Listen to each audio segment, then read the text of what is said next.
खुलुमबाय गोजोन फुंबिलिनि गिबियावनो बयनिसिमबो नार्जारी चेनेलनिफ्राय नोंथांमोन बयखौबो बरायनानै लाग्रोनाय जाबाय। दिनै नोंथांमोननि थाखाय गोदान मोनसे भिडिअ लानानै फैबावबाय। अन्नानै जेन' भिडिअखौ जोबजासे नायो खावलायनाय जाबाय। आरो चेनेलाव गोदानब्ला चेनेलखौ साबस्क्राइब खालामनानै लानो आरो नोंथांनि लोगोफोरनोबो शेयार खालामनानै होनो खावलायनाय जाबाय। जेन' नोंथांमोननि हेफाजाब मोननानै आङो सानफ्रोमबो नोंथांमोननि थाखाय गोदान भिडिअ लाबोनो हानाय बायदि। दानिया फैदो दिनैनि मोननैसो आपडेट खौरांफ्राव। दिनैनि सेथि खौराङाव दं भारत सरकारनि मोनसे गोदान नियम खालामनायखौ जोङो मिथिनो मोन्दों।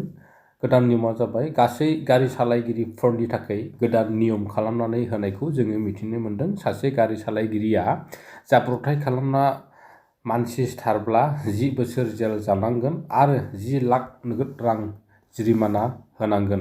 बे आयेननि सायाव मानिना लानो हायाखै गारि सालायगिरि बिथांमोना आरो बुंबावोदि गारि सालायगिरि बिथांमोना मोनसे धर्ना हाबाफारि लानायनि गेजेरजों बिटिसिनि सिङाव थानाय बाक्सा जिल्ला ड्राइभार हन्थानि बिथांमोना भारत सरकारनिसिम बे गोसोम आयेनखौ थिखांना लाफिननो खावलायहरो।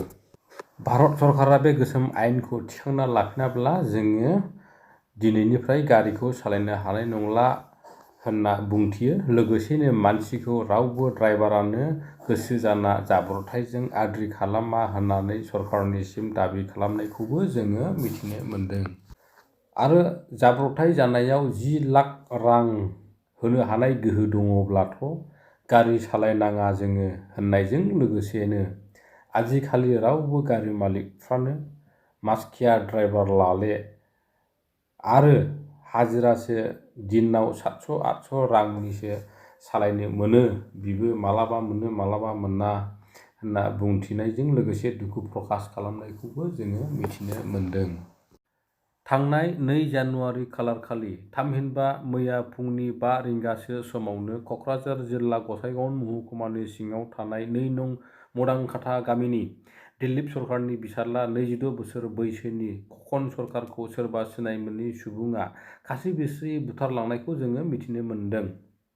गोजाम बोसोरखौ बिदाय होनानै आरो गोदान बोसोरखौ बरायनाय रंजानाया जोबस्लाबियावनो गसाइगावआव बेबादि जाथाय जानायखौ लानानै ओनसोलनि सुबुङा गिखांनाय सोमजिदों।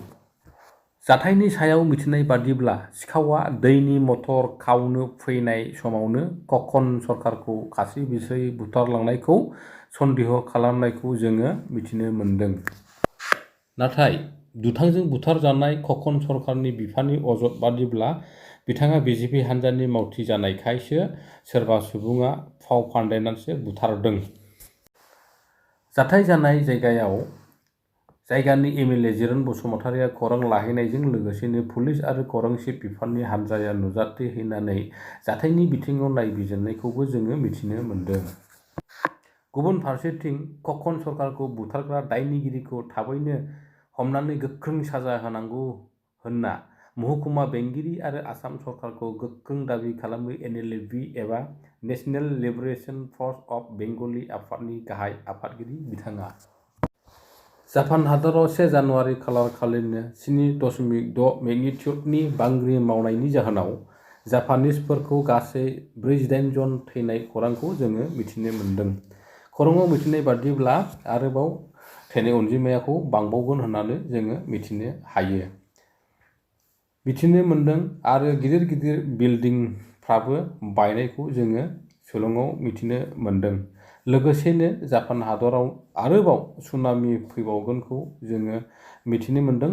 बेखौ लानानै जोङो साननो हायो जे देग्लायनि 2024 मायथाइनि गोदान बोसोरा जापान हादरनि थाखाय बारा मोजां नङा।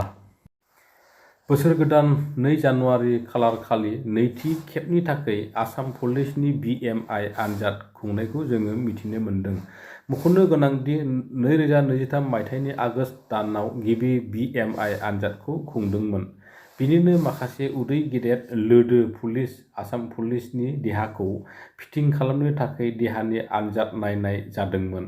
बिनिनो देहायारि आनजाद फेल जानाय आसाम पुलिसनि थाखाय आरोबाव 3 दान सम होबावनाय समा जोबनाय लोगो लोगोनो मैया 2 जानुवारियाव बिएमआइ आनजाद खुंबावनायखौबो जोङो मिथिनो मोन्दों। मिथिनाय बादिब्ला 2 जानुवारियाव देहायारि आनजाद नायनायाव जायफोर पुलिस अफिसार कनस्टेबल बिथांमोना आरोबाव बडि फिट जानो हायाब्ला साख्रि खोमाना लानांनायखौबो जोङो मिथिनो मोन्दों। बेजों लोगोसे दिनैनि भिडिअ'आ बेखिनियाव जोब्बाय लोगोफोर। फिन आरोबाव नार्जारी चेनेलनिफ्राय नोंथांमोन बयखौबो जोबजासे भिडिअ नायनायनि थाखाय गोजोननाय जासिहरनाय जाबाय। बयनिसिमबो गोजोन्थों।